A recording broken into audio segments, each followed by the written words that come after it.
அகிலத்தின் அன்பான சொந்தங்களுக்கு இனிய வணக்கம். மீனவர் காணிப்பதின் ஊடாக சந்தித்திருக்கின்றோம். காசாவில் இஸ்ரேலிய இராணுவத்திற்கும் இஸ்லாமிய இயக்கங்களுக்கும் இடையில் மிகப்பெரிய சண்டை நடைபெற்று வரக்கூடிய சூழ்நிலையில் லெபனான் எல்லையில் எந்த நேரத்திலும் ஒரு போர் வெடிக்கலாம் என்ற அச்சம் நிலவி வருகின்றது. இந்த சூழ்நிலையில் லெபனான் முனையில் ஏற்படக்கூடிய போர் குறித்து அமெரிக்காவினுடைய உளவுத்துறையும் வெள்ளை மாளிகையும் முக்கியமான செய்தியை இஸ்ரேலுக்கு அனுப்பியிருக்கின்றார்கள். இந்த செய்திகள் இஸ்ரேலுக்கு மிகப்பெரிய அதிர்ச்சியை கொடுத்திருக்கின்றது. அடுத்து காசாவில் ராஃபா பகுதி மீது இஸ்ரேலிய இராணுவத்திற்கு ஒரு அதிர்ச்சிகரமான தாக்குதலை ஹமாஸினுடைய கமாண்டோ படைகள் நடத்தியிருக்கின்றார்கள். இந்த சூழ்நிலையில் காசாவிலும் பிராந்தியத்திலும் என்ன விடயங்கள் எல்லாம் நடைபெற்றிருக்கின்றது என்பது குறித்த பிந்தைய நிலவரங்களை இந்த காணொலியில் விரிவாக பார்க்கலாம்.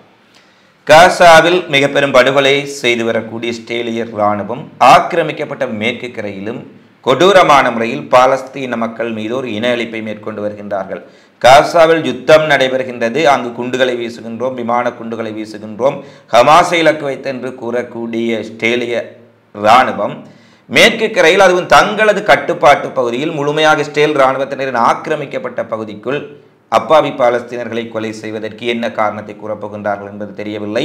ஒரு காரில் சென்று அப்பாவி பாலஸ்தீனர்களை இலக்கு வைத்து சரமாரியான துப்பாக்கிச் சூட்டை இஸ்ரேல் இராணுவத்தினர் நடத்தியதில் 4 பாலஸ்தீன பொதுமக்கள் கொல்லப்பட்டிருக்கின்றார்கள் என்ற செய்தி வெளியாக இருக்கின்றது. அக்டோபர் 7 முதல் ஆக்கிரமிக்கப்பட்ட மேற்கு கரையில் இஸ்ரேலிய படைகளாலும் சட்டவிரோதமாக அடாத்தாக பாலஸ்தீன பகுதிகளை பிடித்து வைத்திருக்கக்கூடிய இஸ்ரேலிய குடியேற்றவாசிகளாலும் கொல்லப்பட்ட பாலஸ்தீனர்களின் எண்ணிக்கை 549 தற்பொழுது அடையாளப்படுத்தப்பட்டிருக்கின்றது. இது குறைந்த எண்ணிக்கை என கூறப்படுகின்றது.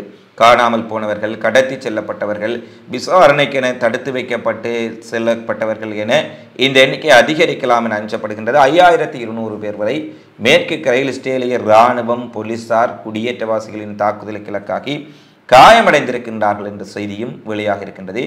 எனவே காசாவிலும் மேற்கு கரையிலும் சம நேரத்தில் ஒரு மிகப்பெரிய படுகொலையை இஸ்ரேலிய இராணுவம் அரங்கேற்றி கொண்டிருக்கின்றார்கள் என்பதுதான் இங்கே முக்கியமான விடயமாக பார்க்கப்படுகின்றது. இந்த நிலையில் ஐக்கிய நாடுகள் சபையினுடைய மனித உரிமை கவுன்சில் தலைவர் நவநீதம் பிள்ளை இன்று ஒரு முக்கியமான செய்தியை குறிப்பிடுகின்றார். இஸ்ரேலிய இராணுவம் தான் உலகில் மிக குற்றவியல் சக்திகளில் அதிகமான கிரிமினல் குற்றங்களை செய்யக்கூடிய இராணுவம் என ஐநா ஆணையத்தின் கிறிஸ் சிடோட்டி அவர்களும் குற்றம் சாட்டி இருக்கின்றார். நவநீத பிள்ளை அவர்களும் குற்றம் சுமத்தி இருக்கின்றார்கள்.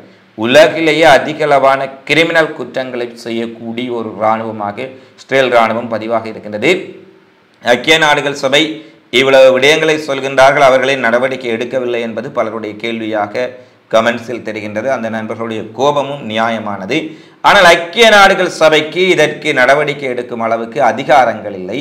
அவ்வாறு ஐநா பாதுகாப்பு கவுன்சில் ஒரு அதிகாரமிக்க அமைப்பாக இருந்தாலும் அதை தன்னுடைய வீட்டோ அதிகாரத்தின் மூலம் கட்டுப்படுத்தக்கூடிய அமெரிக்கா, பிரிட்டன், பிரான்ஸ் போன்ற நாடுகள் இனப்படுகொலையால் இஸ்ரேல் மீது ஒரு தீர்மானத்தை நிறைவேற்றுவதற்கு அவர்கள் மறுதளித்து தங்களுடைய வீட்டோவை பயன்படுத்துகின்றார்கள். எனவே இஸ்ரேலை குற்றவாளி கூண்டில் நிறுத்துவதற்கு அமெரிக்காவும் இனப்படுகொலைக்கு ஆதரவளிக்கக்கூடிய பாதுகாப்பு கவுன்சில் வீட்டோ உறுப்புரிமை மிக்க நாடுகளும் ஆதரவளிக்க மாட்டார்கள் என்பதுதான் இங்கே மிகப்பெரிய துயரமாக இருக்கின்றது.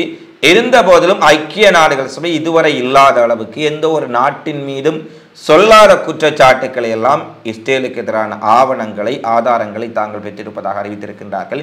இதுவே இஸ்ரேலுக்கு ஏற்பட்டிருக்கக்கூடிய மிகப்பெரிய தோல்வி. ஏனெனில் உலகில் பெருமளவான நாடுகள் அங்கம் வகிக்கக்கூடிய, அமெரிக்க ஆதிக்கம் செலுத்தக்கூடிய ஐநா சபையை இன்று இஸ்ரேல் இராணுவம் ஒரு கிரிமினல் இராணுவம், இஸ்ரேல் போர்க்குற்றங்களை செய்கின்றார்கள், இனப்படுகொலை செய்கின்றார்கள் என்ற உண்மையை உலகுக்கு கூறுவது. இதன் பின்னராவது இஸ்ரேல் மீது நடவடிக்கை எடுக்காமல் இருப்பது ஒரு கவலைக்குரிய விடயம். ஆனால் இதன் பின்னராவது இஸ்ரேலுடன் இனப்படுகொலையாளுடன் உறவு வைத்திருக்கக்கூடிய நாடுகள், உறவு வைத்திருக்கக்கூடியவர்கள், இஸ்ரேலுக்கும் இஸ்ரேலிய ஊடகங்களுக்கும் ஆதரவாக சப்பை கட்டக்கூடிய ஊடகங்களுக்கு இது ஒரு செருப்படி. ஏனெனில் நடுநிலையான ஐநாவினுடைய மனித உரிமை கவுன்சில் ஆணையர் கூறுகின்றார், உலகிலேயே மிகப்பெரிய கிரிமினல் இராணுவம் இஸ்ரேலிய இராணுவம். இவர்கள் போர்க்குற்றங்களையும் இனப்படுகொலையும் செய்திருக்கின்றார்கள் என்ற ஆதாரங்களை நாங்கள் பெற்றிருக்கின்றோம். நாங்களே கூறுகின்றோம் இவர்கள் போர்க்குற்றங்களை செய்திருக்கின்றார்கள் என்ற ஒரு செய்தி நிச்சயமாக உலக நாடுகளையும், இஸ்ரேலை ஆதரிக்கக்கூடியவர்களையும், இஸ்ரேலுடன் கள்ள உறவை வைத்திருக்கக்கூடிய அரபுலக நாடுகளுக்கும் நிச்சயமாக சிந்திக்க வேண்டிய ஒரு நேரமாக இது இருக்கின்றது.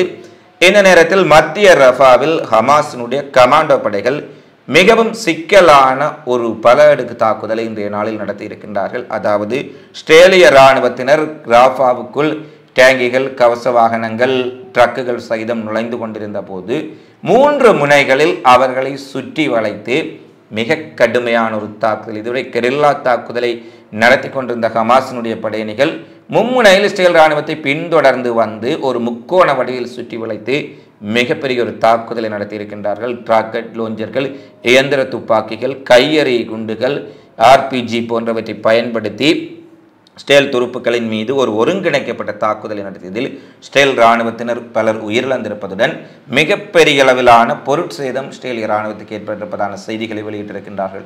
2 மெர்காவா டேங்கிகள், ஒரு கவச வாகனம், இஸ்ரேலிய இராணுவ ட்ரக் ஒன்று முற்றாக சேதமடைந்திருப்பதாகவும், ஒரு மெர்காவா டேங்கியும் கவச வாகனமும் பகுதி அளவில் சேதமடைந்திருப்பதாகவும் அவர்கள் செய்தி வெளியிட்டிருக்கின்றார்கள். இந்த தாக்குதலை சுயாதீன ஊடகங்களும் இன்றைய நாளில் உறுதிப்படுத்தி இருக்கும் சூழ்நிலையில் ரஃபாவில் மிகப்பெரிய இராணுவ நடவடிக்கையை இஸ்ரேல் மேற்கொண்டிருந்தாலும் கூட அங்கு நவீனமயமான தாக்குதல்களை, இஸ்ரேல் இராணுவத்தினுடான நேரடி மோதல்களை சுற்றி வளைத்து தாக்கும் திறமையுடைய தாக்குதலை நடத்தக்கூடிய கமாண்டோக்கள், மிக சிறப்பு வாய்ந்த போராளிகள் அங்கு நிலை கொண்டிருக்கின்றார்கள். எனவே ஹமாஸ் ராஃபாவுக்குள் இன்னமும் ஒரு ஒருங்கிணைக்கப்பட்ட நவீன தாக்குதலை நடத்துவதற்கு உரிய நடைமுறையில் அல்லது ஒரு நிலையில் தான் அங்கு இருக்கின்றார்கள் என்பதை போராய்வு நிறுவனம் ISWJUM இன்றைய தினம் தெரிவித்திருக்கின்றார்கள். இதுவரை ரஃபாவை தாங்கள் முழுமையாக கைப்பற்றிவிட்டோம், ஆங்காங்கு பதுங்கியிருந்து சில கெரில்லா தாக்குதல்களை மட்டும்தான் ஹமாஸால் நடத்த முடிகின்றது, அதையும் இன்னும் சில வாரங்களில் நாங்கள் முற்றாக முறியடித்து விடுவோம் என்றெல்லாம் நெதன்யாஹுவும் அவனுடைய கூட்டாளிகளும் சொல்லி வரும் சூழ்நிலையில் ஒரு ஒருங்கிணைக்கப்பட்ட தாக்குதலை ரஃபாவில் நடத்தி இஸ்ரேலிய இராணுவத்திற்கு மிகப்பெரிய சேதத்தை ஏற்படுத்தி இருக்கின்றார்கள். அடுத்து இன்றைய இஸ்ரேலிய ஊடகங்கள் கீப்ரு மொழியில் வெளியிட்டிருக்கக்கூடிய செய்தியில் கடந்த 24 மணி நேரத்தில் மட்டும் ஹமாஸுடன் இடம்பெற்ற சண்டையில் 7 இஸ்ரேலிய இராணுவத்தினர் கொல்லப்பட்டிருக்கின்றார்கள், 27 பேர் காயமடைந்திருக்கின்றார்கள், அதில் 8 பேருடைய நிலை கவலைக்கிடமாக இருப்பதாக இஸ்ரேலிய பத்திரிகைகள் இந்த செய்தியை வெளியிட்டிருக்கின்றார்கள். இது அரபுலக பத்திரிகைகளுடைய இஸ்ரேலிய பத்திரிகைகளே இந்த செய்திகளை வெளியிட்டிருக்கின்றார்கள். அடுத்து காசாவில் இருக்கக்கூடிய ஹமாஸ் அமைப்பினர் ஆக்கிரமிக்கப்பட்ட மேற்கு கரையை ஓரளவுக்கு ஆளக்கூடிய செல்வாக்கு மிக்க ஃபத்தா இயக்கத்துடன் இரகசிய பேச்சுவார்த்தை நடத்தி ஒரு இரகசிய உடன்படிக்கை எட்டியுள்ளதாக சேனல் 12 இஸ்ரேலினுடைய ஊடகம் தெரிவித்திருக்கின்றார்கள். பாலஸ்தீன பகுதியின் மீதான பாதுகாப்பு கட்டுப்பாட்டை கைவிடப் போவதில்லை என்று உறுதியளித்து காசாவில் சிவில் நிர்வாகத்தை நடத்துவதற்கு ஃபத்தாவுக்கு ஹமாஸ் முன்வந்ததாக கூறப்படுகின்றது. இதனுடைய உண்மைத்தன்மை குறித்து முழுமையான தகவல்களை நாங்கள் பெற்றுக்கொள்ள முடியாவிட்டாலும் கூட பல இஸ்ரேலிய ஊடகங்கள் ஹமாஸும் பாலஸ்தீனத்தின் மேற்கு கரை ஆளக்கூடிய ஃபத்தா இயக்கமும் ஒரு உடன்படிக்கைக்கு வந்திருக்கின்றார்கள் என்ற செய்தியை முக்கியமாக வெளியிட்டிருக்கின்றார்கள். அடுத்து இஸ்ரேலினுடைய IDFின் 551வது டிவிஷன் இன்றைய தினம் ஒரு முக்கியமான ஷால்மன் படைப்பிரிவு என்று சொல்லக்கூடிய சிறப்பு படைப்பிரிவு தங்களுடைய இராணுவ ஊடகத்திலே இஸ்ரேலிய இராணுவ படைப்பிரிவுக்கு தேவையான உபகரணங்கள் எங்களுக்கு அவசரமாக தேவை என ஷால்மன் அணிக்கான எமர்ஜென்சி கியர் என்று தலைப்பிடப்பட்ட ஒரு செய்தி வெளியிடப்பட்டிருக்கின்றது. இதில் ஹெல்மெட்டுகள், பேட்கள், கச்சிதமான தொலைநோக்குகள் மற்றும் சப்பாத்துக்கள், ஷூ, காலணிகள் கூட அவர்களுக்கு தேவை என குறிப்பிட்டிருக்கின்றார்கள். அது மட்டுமல்ல, சிறப்பு உபகரணங்கள், குறிப்பாக கரடுமுரடான தரைகளில் பயன்படுத்தக்கூடிய உபகரணங்கள் என பல உபகரணங்கள் உடனடியாக தேவை என அவர்கள் பகிரங்கமான ஒரு அறிவிப்பை விடுத்திருக்கின்றார்கள். இது இஸ்ரேலிய இராணுவத்திற்கு பொருளாதார பற்றாக்குறை அல்லது ஆயுத பற்றாக்குறையும் காசாவில் ஏற்பட்டு விட்டதா என்ற ஒரு கேள்வி எழுப்பி இருக்கின்றது. ஏனெனில் 551வது டிவிஷன் இஸ்ரேலினுடைய சிறப்பு படையணி காசாவுக்குள் ஒரு தரைவழி தாக்குதலை ரஃபாவுக்குள் மேற்கொள்ளக்கூடிய படையணி இவ்வளவு தேவைகள் இருக்கின்றது என குறிப்பிட்டிருப்பது ஒரு மிகப்பெரிய அதிர்ச்சி ஏற்படுத்தி இருக்கின்றது. அடுத்து ஹிஸ்புல்லா மற்றும் இஸ்ரேல் போர் ஏற்பட்டால் லெபனான் எல்லையும் இஸ்ரேல் எல்லையையும் முழுமையாக அவதானித்த பின்னர் ஹிஸ்புல்லாவினுடைய பலம், இஸ்ரேலினுடைய பலம் குறித்து அலசி ஆராய்ந்திருப்பதாகவும், ஆனால் இஸ்ரேல் மிகப்பெரிய அயன்டோம் ஏவுகணை தடுப்பு அமைப்பை வைத்திருந்தாலும் கூட ஹிஸ்புல்லாவிடம் இருக்கக்கூடிய அதிநவீனமான ஏவுகணைகள் அதிக எண்ணிக்கையிலான லட்சக்கணக்கான ஏவுகணைகளை அவர்களை வைத்திருப்பதாக அமெரிக்கா இஸ்ரேலே கூறுகின்றார்கள். அது கதிஜிக்ஸா ஏவுகணைகளாக இருக்கலாம், பலாக் ஏவுகணைகளாக இருக்கலாம், ATGMS ஏவுகணைகளாக இருக்கலாம். இதைவிட தற்போதும் பல ஆயுதங்கள் ஈரானிலிருந்து ஹிஸ்புல்லா வசம் வந்ததாக ஹிஸ்புல்லாவுடைய தலைவரே குறிப்பிட்டிருக்கின்றார். எனவே ஹிஸ்புல்லாவுடைய ஆயுத களஞ்சியத்தில் லட்சக்கணக்கான சக்தி மிக்க துல்லியமான தாக்குதலை நடத்தக்கூடிய ஏவுகணைகளுக்கு நடுவே இந்த அயன்டோம் சில நாட்களுக்கு கூட தாக்கு பிடிக்காதன என்று அமெரிக்காவினுடைய உளவுத்துறை செய்தி வெளியிட்டிருக்கின்றார்கள். ஏனெனில் அயன்டோம் என்று சொன்னால் அனைவரும் அறிந்திருப்பீர்கள், ஒரு ஏவுகணையோ அல்லது ஒரு ட்ரோனோ இன்னொரு வான்பொருளோ வரும்போது அவற்றை இடைமறித்து இந்த அயன்டோமிலிருந்து இன்னும் ஒரு மிசைல் ஆன்டி மிசைல் சென்று அதனை அடித்து வானிலேயே நடுநிலைப்படுத்திவிடும். ஆனால் இந்த இடைமறித்து தாக்கி நடுநிலைப்படுத்தக்கூடிய ஏவுகணைகள் ஒரு குறிப்பிட்ட அளவிற்கு மேல் அயன்டோமில் இருக்காது. எனவே ஒரு நூற்றுக்கணக்கான ஏவுகணைகளை ஏவினால் அதில் 50 இடைமறிப்பு ஏவுகணைகள் மட்டும் இருந்தால் 50 ஏவுகணைகள் உள்ளே சென்றுதான் விழும் என்பது அனைவரும் அறிந்தது. இதே ஒரு யுக்தியைத்தான் காசாவில் இருந்து அக்டோபர் 7 இஸ்ரேலுக்குள் தாக்குதல் நடத்தும் போது ஹமாஸ் கைக்கொண்டார்கள்.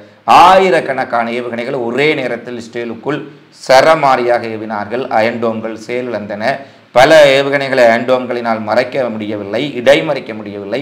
இதன் காரணமாக இஸ்ரேலுக்குள் பல இடங்களில் விழுந்து வெடித்து மிகப்பெரிய சேதத்தை ஏற்படுத்தியிருந்தது. இதுபோன்று பல மடங்கான சக்திமிக்க ஏவுகணைகளை ஹிஸ்புல்லா வைத்திருப்பதால் இஸ்ரேலிய அயன்டோம்கள் தாக்கு பிடிப்பது மிகவும் கடினமானது என அமெரிக்கா அஞ்சுகின்றார்கள். இஸ்ரேல் அஞ்சுகின்றார்கள் இல்லையோ, அமெரிக்கா அஞ்சுகின்றார்கள். ஏனெனில் இஸ்ரேலை பாதுகாக்க வேண்டும். இனப்படுகொலையாளியை பாதுகாத்து வைத்து தன்னுடைய இரண்டாவது தர வேலைகளை எல்லாம் உலகத்தில் நடத்துவதற்கு, தங்களுடைய முகத்தை காட்டி செய்ய முடியாத அட்டூழியங்களை எல்லாம் உலகில் செய்வதற்கு அமெரிக்காவுக்கு இஸ்ரேலினுடைய என்ற நாடு தேவைப்படுகின்றது. எனவே இஸ்ரேலை பாதுகாப்பதற்காக இவர்கள் கூறுகின்றார்கள், அயன்டோம்கள் 2-3 தினங்களிலேயே செயலிழந்து விட்டால் என்ன செய்வதென அச்சப்படுகின்றார்கள். அது மட்டுமல்ல, ஹிஸ்புல்லாவிடம் இருக்கக்கூடிய போராளிகள் ஹமாஸை விட நன்கு அனுபவம் பெற்ற தரைவழி தாக்குதலுக்கும் ஒரு நீண்ட போருக்கும் சிரியாவில் ஏற்கனவே பல இடங்களில் சண்டையிட்டு அனுபவம் மிக்க போராளிகள் அங்கு இருக்கின்றார்கள். அது ரத்துவான் படையணி. அந்த படையணி குறித்து நாங்கள் ஒரு விரிவான காணொளியை விரைவில் பதிவிட இருக்கின்றோம். அப்படிப்பட்ட படையணிகளை களமிறக்கி இருக்கின்றார்கள் இல்லையில். எனவே ஹிஸ்புல்லாவுடனான போரில் மிக கவனமாக முடிவெடுக்க வேண்டும் என அமெரிக்கா மீண்டும் ஒரு எச்சரிக்கையை விடுத்திருக்கின்றார்கள். அடுத்து ஹிஸ்புல்லாக்கள் இன்றைய நாளில் இஸ்ரேலினுடைய மெட்டுலா தளத்தின் மீது மிகப்பெரிய அளவிலான ட்ரோன் தாக்குதலை நடத்தி இருக்கின்றார்கள்.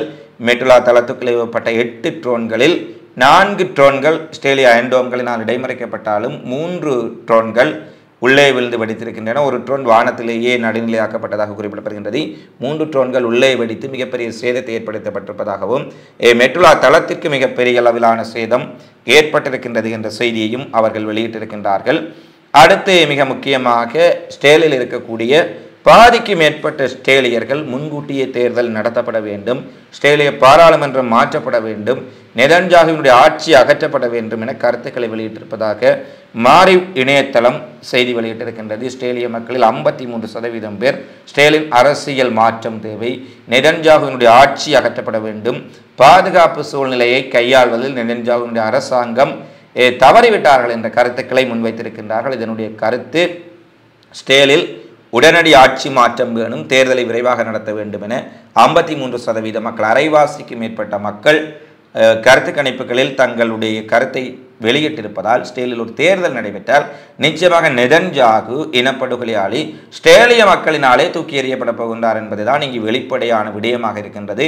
அதன் காரணமாகத்தான் எதிர்க்கட்சிகள் சொல்லக்கூடிய முன்கூட்டி தேர்தல் நடத்த வேண்டும் என்ற நிபந்தனையை தொடர்ச்சியாக இந்த போரை காரணம் காட்டி நெதன்யாகு தள்ளி வைத்துக் கொண்டு வருகின்றார் என்பதும், இந்த போர் நின்றுவிட்டால் இந்த போரை வைத்து இனவரியை தூண்டி பாலஸ்தீனர்கள் மீதான படுகொலையை நியாயப்படுத்தி ஒரு தன்னுடைய சுயலாபத்திற்காக போரை செய்யக்கூடிய நெதன்யாகுவுக்கு இந்த போரை நிறுத்திவிட்டால் அதை வைத்து அரசியல் செய்வதற்கு எந்த ஒரு காரணமும் கிடையாது. எனவே நெதன்யாகு மண்கவுவார் என்பதனாலேயே இந்த போரை வலிந்து அவர் லெபனான் பக்கமாக, சிரியா பக்கமாக விரிவடைய செய்து கொண்டிருக்கின்றார் என்பதை பலர் தற்போது அறிந்திருக்கின்றார்கள். இதை இஸ்ரேலிய பத்திரிகைகளே தன்னுடைய சொந்த லாபத்திற்காக போரை நெதன்யாகு நடத்தி கொண்டிருக்கின்றார்கள் என்பதை தற்போது எழுதுவதற்கு, பேசுவதற்கு ஆரம்பித்திருக்கின்றார்கள். இது நிச்சயமாக நெதன்யாகுவுக்கான இறுதி நாட்கள் எண்ணப்பட்டு கொண்டிருக்கின்றது என்பது நிச்சயமான விடயமாக இருக்கின்றது. தொடர்ச்சியாக காசாவிலும் பிராந்தியத்திலும் நடைபெறும் விடயங்களை தொடர்ந்தும் அறிந்து கொள்ள அகிலத்தோடு இணைந்திருங்கள். இந்த காணொலி பதிவு தொடர்பிலான உங்களது மதிப்பான கருத்துக்களை தவறாமல் கொமெண்ட்ஸில் பதிவிடுங்கள் என கேட்டுக்கொண்டு மீண்டும் ஒரு காணொலி பதிவில் உங்களை சந்திக்கும் வரை உங்களிடமிருந்து விடைபெறும் நான் உங்களின் சந்துரு. வணக்கம்.